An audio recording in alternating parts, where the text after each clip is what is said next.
வணக்கம். நம்ம சேனலுக்கு தொடர்ந்து ஆதரவளித்துக் கொண்டிருக்கும் நல்ல உள்ளங்களுக்கு நன்றி. தொடர்ந்து ஆதரவு கொடுங்க. அதானியுடைய மகன் சென்னைக்கு வந்தது, யாரை சந்தித்தார்? பெரும்பாலான மக்களுக்கு தெரியும், எல்லார் மக்களுக்கும் தெரியும் யாரை சந்தித்திருப்பாருங்கிறது மக்களுக்கே தெரியும். போன தடவை அதானி வந்தபோது யாரை சந்தித்தார் அப்படிங்கிறதும் தெரியும். அது சட்டசபையில் பெரிய விவாதமாகி அண்ணாமலை நான் ஃபோட்டோ போட்டு வாங்குற அளவுக்கு ஆயிடுச்சு. அப்படி இருக்கக்கூடிய சூழ்நிலையில் மறுபடியும் வாரிசு மகனை சந்தித்தா பிரச்சனை வரும்னு தெரிஞ்சு எப்படி சந்தித்தாங்க, இல்லை சந்திக்கிற அளவுக்கு பெரிய நெருக்கடியா, அதை பற்றி பார்க்க போகிறோம். இன்னொன்று தமிழகம் முழுக்க நடக்கக்கூடிய பாலியல் பிரச்சனைகளுக்கு முருகானந்தம் அவர்கள் தலைமையில் ஒரு மீட்டிங்லாம் போட்டாங்க. ஏன் அனைத்து கட்சி கூட்டம் போடவில்லை அப்படிங்கிற குரல் மேலோங்கி இருக்குது. கூட்டணி கட்சிகளும் அதை பற்றி கேட்க மாட்டுறாங்க. ஆனால் மக்கள் இதை பார்த்துட்ருக்காங்க. இந்த ஒரு விஷயம் திமுகவுக்கு தலைவலியாக இருக்கும். எல்லாத்தையும் பார்த்தீங்கன்னா இன்றைக்கி முக்கியமாக ரிப்போர்ட் கொடுத்துருக்காங்க அரசுக்கு. அது பரவ செய்திகள் வந்தாலும் திமுக பெரிய அளவுக்கு ஜெயிக்க போதுங்கிற மாதிரி தான் கொடுத்துருக்காங்க.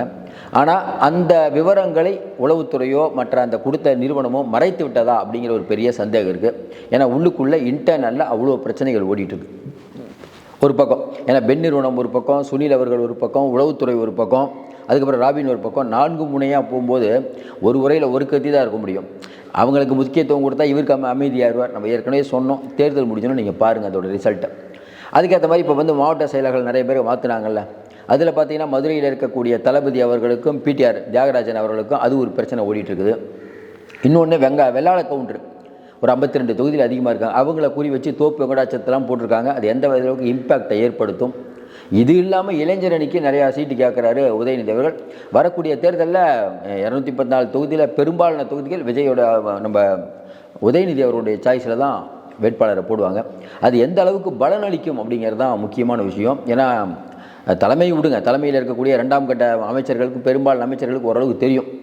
சொல்லவும் முடியல, மெல்லவும் முடியல. அதான் ஏன்னா அனுபவம் வாய்ந்த KN நேரு, துரைமுருகன், பொன்முடி இவங்கள் ஒரு ஆலோசனை கூட்டத்தில் போட்டு அவங்க தேர்ந்தெடுக்கிறவங்க எப்படி இருக்கும், அனுபவம் இல்லாத புதுசாக வந்த உதயநிதி அவர்கள் அவங்க டீம் செலக்ட் பண்ணுறவங்க எப்படி இருக்கும் அப்படின்னு நீங்களே புரிஞ்சுக்கலாம்.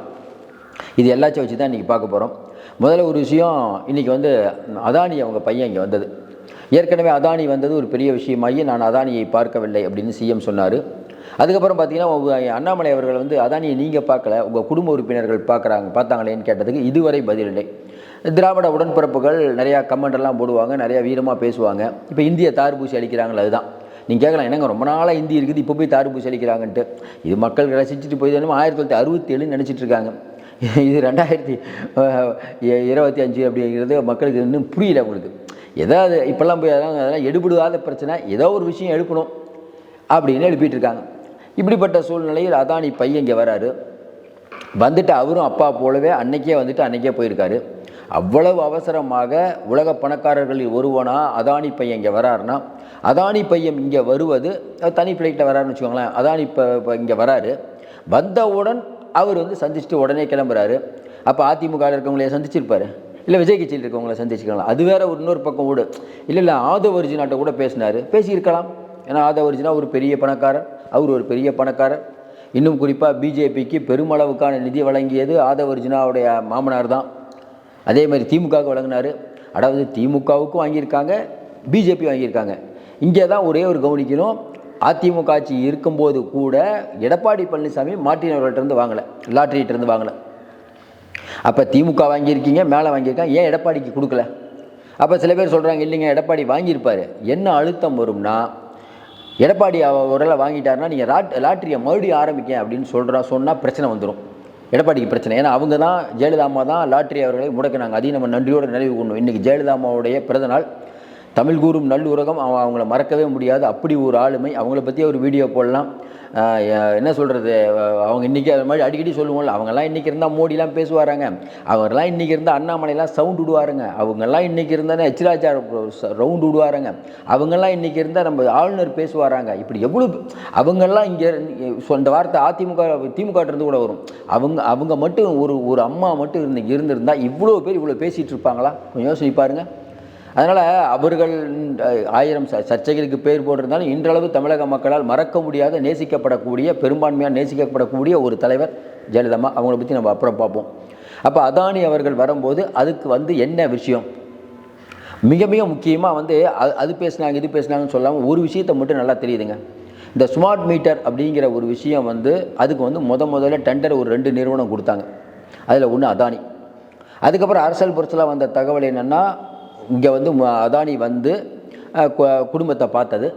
அதற்கு பிறகு வந்து பிரச்சனை பெருசாகிடுச்சு. அப்போ வந்து முதலமைச்சர் சொன்னது, எந்த ஒரு டெண்டர் இருந்தாலும் இனிமேல் அதானி இது வேணாம், தூக்கியிருக்கன்ட்டாங்க. அதனால தான் ஸ்மார்ட் மீட்டர் இதை முழுமையாக ரத்து பண்ணுறோம்னு சொல்லிட்டு மின்சார வாரியத்திலேருந்து ஒரு அறிக்கை வந்ததுங்க. ஆனால் அந்த ஸ்மார்ட் மீட்டர் அப்படிங்கிறதுல வந்து ரொம்ப உறுதியாக இருக்காங்க பொழுது அதானி தரப்பு. இல்லை நாங்கள் இப்போ ஒன்று நீங்கள் ஒப்புதல் கொடுத்துட்டீங்க, ஒப்புதல் கொடுத்தே ஆகணுங்கிறத ரொம்ப முடிவாக இருக்காங்க. அப்போ அதானி ஜெயிப்பாரா, இங்கே இருக்கக்கூடியவர்கள் ஜெயிப்பாரான்னு தெரில. அது சம்பந்தமான ஒரு டீலிங்க்கு வந்திருக்கலாம். அதையும் தாண்டி இப்போ இருக்கக்கூடியவங்களுக்கு என்ன பிரச்சனைனா, வரக்கூடிய தேர்தலில் ஒரு தொகுதிக்கு 100 கோடி இலக்கு, 120 தொகுதிகள். அதுவும் பார்த்தீங்கன்னா ஒரு பூத்து ஒவ்வொரு பூத்துலேயும் குக்கர், தவா இதெல்லாம் கொடுக்கறதுக்கான வேலைகள் பக்காவாக பண்ணிட்டு இருக்காங்க. பெண்கள் ஓட்டை கவரணும், விஜய்கிட்ட போகிற பெண்கள் ஓட்டை கவரணும், அதுதான் இன்றைக்கி அஜெண்டா. அப்போ என்ன, அதுக்கு பணம் வேணும். இன்றைக்கி இருக்கக்கூடிய திமுக பணம் இல்லைன்னா இருக்குது, வர லாபம் தானேங்க, எவ்வளோ பணம் வந்தாலும் நல்லது தானே. அப்போ அந்த சந்திப்பு மிக மிக ரகசியமாக நடந்திருக்கிறது. என்ன டீலிங் அப்படின்னு தெரியல, கண்டிப்பாக வெளில வந்துடும். ஏன்னா வந்து தமிழ்நாட்டில் வந்து துப்பறியும் புலி ஐயா அண்ணாமலை இருக்கும்போது அதில் வெளில வந்துடும். நீங்கள் கேட்கலாம், துப்பறியும் புலி அண்ணாமலை ஏன் இதை பற்றி பேசலன்ட்டு. அண்ணாமலைக்கு தெரியாமல் வந்திருப்பார், கொஞ்சம் யோசனை பாருங்க. அப்போ பிஜேபியும் அங்கே இருக்கக்கூடிய பாஜகவும் இங்கே இருக்கக்கூடிய திராவிட மாடல் ரெண்டும் ஒன்று தான். அவங்களும் விவசாயிகள் வந்து இதில் அவங்க 2 பேரும் ஒன்று தானே. அவர் வராமல் தெரியாமல் இருக்குது. ஏன் வந்து அதானி வந்த ஃபோட்டோவை ரிலீஸ் பண்ணுறனாரு, ஏன் அண்ணாமலை அவர்கள் இதுவரை வெளியிடவில்லை? ஞானசேகரனில் கால் ரெக்கார்டிங் வெளியிடுறேன்னு சொன்னார், ஏன் வெளியிடவில்லை? ஈசிஆர் மேட்டரில் அது யார் என்னென்னு எல்லா டீட்டெயிலும் எனக்கு தெரியினார், ஏன் வெளியிடவில்லை? சும்மா ஒரு இதை காட்டிட்டு போகிறது என்னங்க. அதே மாதிரி ஊழல் பட்டியலை வெளியிடுறேன்னு வேட்பு மனுவில் அவங்க போட்டதை வெளியிட்டீங்க. அதுக்கப்புறம் என்ன நடவடிக்கை? மக்கள் எல்லாத்துக்கும் தெரியும் அண்ணாமலை யார் அப்படின்னு தெரியும், திமுக யாருங்கிறது தெரியும். பாலியல் பிரச்சனை இவ்வளோ நடந்துட்டு இருக்குது, அதை பற்றி அது சம்மந்தமான ஒரு மீட்டிங் போட்டு அடைத்து வச்சு கொடுத்த போயிட்டுருக்கலாம்ல, எல்லாத்தையும் கூப்பிடுங்க. ஐயா ராமதாஸ் வந்து சமீபத்தில் ஒரு அறிக்கை விட்டுருந்தார், இந்த முல்லை பெரியார் அணை விஷயமாகட்டும், நிறைய விஷயத்துக்கு இது 100 நாள் வேலை திட்டம், இதுக்கெல்லாம் இதை பற்றியே யோசிக்க மாட்டுறாங்க. இந்த விஷயத்தை பற்றியே சிந்திக்காமல் வெவ்வேறு விஷயத்தில் கவனம். என்ன கவனம்? 2026 ஜெயிக்கணும். அதுவும் குறிப்பாக பார்த்தீங்கன்னா ஜெயிக்கிறது வந்து சாதாரணமாக ஜெயிக்கக்கூடாது, 200 இப்போவே ஒரு பெட்டு கட்டி விளையாடுற மாதிரி அதை நோக்கியே போயிட்டுருக்கீங்க. இந்த பக்கம் ஒன்றுமே இல்லாமல் போயிட்டுருக்கு. அப்பா செயலி இன்றைக்கி வந்து முதல்வர் மருந்தகம் அது கரெக்டாக இன்றைக்கி திறந்து வைக்கிறாங்கன்னா அது காரணம் என்னங்கிறது மக்களுக்கு தெரியாதா? அதாவது இயல்பிலேயே அம்மான்னு கூப்பிட்றதுலாம் இயல்பிலேயே வரணுங்க. இது செயற்கையாக உருவாக்குறது சரியாக வருமா நமக்கு தெரில. உடன்பிறப்புகள் யோசிக்கணும். அவங்க ட்ரோல் பண்ணிக்கலாம், அப்பான்னு ட்ரோல் பண்ணிக்கலாம், படம் கூட எடுக்கலாம், மக்கள் தான் முடிவு பண்ணணும். அப்போ அதானி விஷயம், அவங்க பையன் வந்த விஷயம் இன்னும் கொஞ்சம் நாளில் தெரிஞ்சிடும். இப்போதைக்கு வந்தார், முடிஞ்சு போச்சு விஷயம். அதான் நம்ம ஏற்கனவே சொன்ன மாதிரி இன்றைக்கி இருக்கக்கூடிய சூழ்நிலையில் திமுகவில் 1000 குழப்பங்கள் சொன்ன மாதிரி உட்கட்சியில், அதாவது இவங்க திமுக வந்து எலெக்ஷனில் ஜெயிக்கணும் அப்படின்ட்டு ஒரு பக்கம் முயற்சி பண்ணிகிட்டு இருந்தாலும் உட்கட்சி பிரச்சனை, நெல்லையில் வகாபை தூக்கிட்டு இன்னொருத்தரை போட்டு அங்கேயும் பிரச்சனை ஓடிட்டு இருக்குது இன்னும். ஏன்னா அங்கே வந்து பெரும்பான்மையாக தேவேந்திர வேளாளர் அவங்களுக்கெல்லாம் இன்னும் வந்து இது தரல, நாடாருக்கும் இன்னும் பிரதிநிதித்துவம் கொடுக்கலன்னு அவங்க ஒரு பெரிய பிரச்சனை ஓடிட்டுருக்குது. விழுப்புரத்தில் பொன்முடி நிம்மதியாக இல்லை. இதெல்லாம் வருங்க, பிரச்சனை வருங்க.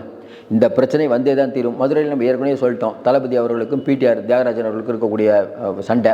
அங்கே மூர்த்தி அவர்களுடைய கரத்தை பலப்படுத்துறதுக்கு அவருக்கு எக்ஸ்ட்ரா வார்டெல்லாம் கொடுத்துருக்காங்க. ஏன்னா அவர் தான் பணம் வச்சுருக்காரு, கொடுக்குறாங்க. மாநிலம் முழுக்க அதே மாதிரி முபாரக்கை வந்து நீலகிரியில் மாற்றிருக்கிறது, அது ஒரு பெரிய கோஷ்டி பூசல் ஓடிட்டு இருக்குது. தமிழகம் அதே மாதிரி வந்து தோப்பு வெங்கடாச்சலத்தை கொடுத்தது ஒரு சிலர் ரசிக்கிறாங்க, ஒரு சிலர் ஏற்றுக்கலை. ஏன்னா தோப்பு வெங்கடாச்சலத்தை ஏற்று தான் அந்த ஊருக்காரங்க அதிமுக இருக்கும்போது அரசியல் பண்ணிட்டு இருந்தாங்க திமுக. இப்போ அவரையே நீங்கள் ஹெட்டாக போட்டிருக்கீங்க. இது ஒரு சிக்கல் வருது. என்ன அப்படின்னா, ஒரு லிஸ்ட்டு வந்திருக்குது. அந்த லிஸ்ட்டு வந்து ஒரு 4 நிறுவனம் கொடுத்துருக்குது. அந்த லிஸ்ட்டை வச்சு தேர்ந்தெடுத்துட்டாங்க. இதில் லிஸ்ட்டு கொடுக்குற நிறுவனத்தை குளிர்விப்பதற்கென்றே திமுக பிரமுகர்கள் போட்டி போட்டு கொண்டிருக்கிறார்கள். எப்படி பிரசாந்த் கிஷோர் அவர்கள் வந்து திமுக வேலை செய்ய வரும்போது திமுக வாய்ப்பு சீட்டு வேணும்னா பிரசாந்த் கிஷோர் தான் அணுகணும். ஏன்னா அவர் சொன்னால் தான் சீட்டே கிடைக்கும். அவர் தான் கலாய்வு பண்ணுறாங்க. அதே மாதிரி இப்போ இந்த 4 நிறுவனங்களுக்கும் போட்டி அதிகமாகிடுச்சு. அதாவது இன்றைக்கி இருக்கக்கூடிய சூழ்நிலையில் ஒரே ஒரு குறிக்கோள் தான், வரக்கூடிய 2026 ஜெயிக்கணும். அந்த பாலியல் பிரச்சனை நடந்தாலும் அதை எப்படி வந்து மறைச்சிட்டு அடுத்த வேலையை பார்க்குறது. அதற்கு ஒரே ஒரு ஆயுதம் இந்தி எது அழிக்கிறோம், இந்தியா அழிக்கிறோம்னு சொல்லிட்டு இந்தியா அழிச்சிட்டு தளபதி வாழ்கன்னு சொல்லிகிட்டே இருக்க வேண்டியதான். எப்படி டெல்லியில் போய் வந்து ஆளுநருக்கு எதிரான போராட்டத்தில் தளபதி வாழ்க அப்படின்னு ஐயா வைகோவே சொல்கிறாரு. அவருக்கு என்ன கொள்கைன்னு நமக்கு புரியல. அதனால் ஒரே ஒரு சீட்டு உங்கள் பையனுக்கு வேணும், அதனால் நீங்கள் என்ன வேணால் பேசுவீங்க. அதே மாதிரி கமலுக்கு கமல் காரியத்தில் கில்லாடி மங்கள கமல் கரெக்டாக ராஜ்யசபா சீட்டை வாங்கிட்டார் பொழுது. ஏன்னா அவங்க வீட்டுக்கு போய் 2 தடவை பேசினாங்கல்ல, கொடுக்க மாட்டேன்னு சொல்கிறது தான் பேசினாங்களாம். அடுத்து இந்த சட்டசபையில் ஏதோ கொடுக்குறேன்ட்டு, அதனால் நீங்கள் நான் இதிலே கொடுத்துருங்க, எனக்கு நான் எம்பி ஆகணும்னு சொல்லிட்டார் பொழுது. காரியக்காக ஏன்னா காரியத்தில் கரெக்டாக இருந்த இவர்னே சொல்லலாம். ஏன்னா பெரிய முக்கியமான தொலைக்காட்சியில் முக்கியமான பேசக்கூடியவங்கள்லாம் பார்த்துங்களேன், பல லட்சம் பேர் பார்ப்பாங்க அவங்கெல்லாம் சொல்கிறாங்க இல்லை இல்லை கமலுக்கு வீட்டுக்கு போய் கொடுத்தது வந்து அவங்களுக்கு வந்து கொடுக்க மாட்டேன்னு சொல்கிறதுக்கு தான் சொன்னாங்க. அதாவது உள்ளே என்ன நடந்துனே தெரியாமல் ஒரு பரபரப்புக்காக பேசுகிறாங்க. நம்ம இப்பவும் சொல்கிறோம், அதானி உள்ளே இருந்து என்ன பேசினா நமக்கு தெரியாது, வந்தது தெரியும், என்ன பேசினாங்கன்னு தெரியாது. 10ஆம் அது நம்ம பேசிகிட்டு இருக்க முடியாது. வியூஸ் போகுது, நிறைய பேர் பார்க்குறாங்கிறதுக்காக ஏதோ ஒரு தகவலை அள்ளி விடலாம். இன்னொன்று நிறைய பேர் கேட்குறாங்க, ஒரு கட்சியிலேருந்து ஒரு பெண் வந்து வெளியில் போகிறாங்களாமே, அதை பற்றி நீங்கள் பேசுங்கன்னு. சமுதாயத்துக்கு பலன் விளைவிக்கக்கூடிய விஷயம் பேசலாம், அதெல்லாம் பேசினா வியூஸ் போகும். அதனால் நாட்டுக்கு ஏதாவது தான். ஒரு கட்சியிலேருந்து ஒரு அம்மா வெளில போகிறாங்க, போகும்போதே இந்த கட்சியில் சேரணும்னு இருக்கணும், இந்த கட்சியோடய டீலிங் பேசுகிறது, அந்த கட்சியோட டீலிங் பேசுகிறது உங்களுக்கு என்ன கொள்கை? அப்போ திமுகவில் போனால் திமுகவை ஆதரித்து பேசுவீங்க, விஜய் கட்சிக்கு போனால் விஜய் ஆதரித்து பேசுவீங்க. ஒரு கொள்கையே இல்லை. அப்படிப்பட்டவங்களை நம்ம பேசி இதுக்கு முன்னால் அவங்கள பார்த்துருக்கலாம். சும்மா இன்னொன்றுங்க, பேச்சாற்றல் இருக்குது அப்படிங்கிறதுனால ஒருத்தர் எப்படிங்க தலைவராக முடியும்? காமராஜர் ஐயா சரியாக பேச மாட்டார், அவர் வந்து பெரிய உலக தலைவராக இருக்கா, உண்மையை உண்டா இல்லையா? மோடி நல்லா பேசுவார், என்ன நிலைமையில் இருக்குது இந்தியாங்கிறத நம்ம பார்த்துட்ருக்கோம். அதனால் இன்றைக்கி இருக்கக்கூடிய சூழ்நிலையில் திமுக தேர்தலை மையமாக வைத்து பல காரியங்கள் பண்ணிகிட்டு இருக்குது. உட்கட்சியில் பிரச்சனை, இவ்வளோ பிரச்சனைகள் இருக்கும்போது இன்னும் நிறையா வீடியோ ஆடியோவில் வரும். எப்படி திமுக வெளியிடுறாங்களோ அதே மாதிரி வெளியிடும். மோடி நம்ம சொல்கிறோம், நம்மளால் முடிஞ்ச உண்மையில் உரைக்க சொல்லுவோம். அது வந்து திமுகவை வந்து இன்றைக்கி ஆளுங்கின்ற திமுகவை தான் நம்ம பேசி ஆகணும். இதுக்காக நிறைய பேர் பார்க்கலனா கூட நமக்கு பிரச்சனை. நடுநிலையாளர்கள் நம்ம வீடியோவை கண்டிப்பாக பார்ப்பாங்க, கண்டிப்பாக அவங்க நமக்கு ஆதரவு கொடுப்பாங்கிற உறுதியான எண்ணம் இருக்கிறது. இன்றைக்கு இருக்கக்கூடிய திராவிட மாடல் மக்கள் விரோத ஆட்சியை தொடர்ந்து அவங்க அதே மாதிரி தான் பண்ணிட்டு இருக்காங்க. நம்ம நிறைய பேசிட்டு இருக்கோம் நம்ம வீடியோவை தொடர்ந்து ஆதரவு கொடுக்கணும் அப்படின்னு வேண்டுகிறோம். மீண்டும் சந்திப்போம். நன்றி, வணக்கம்.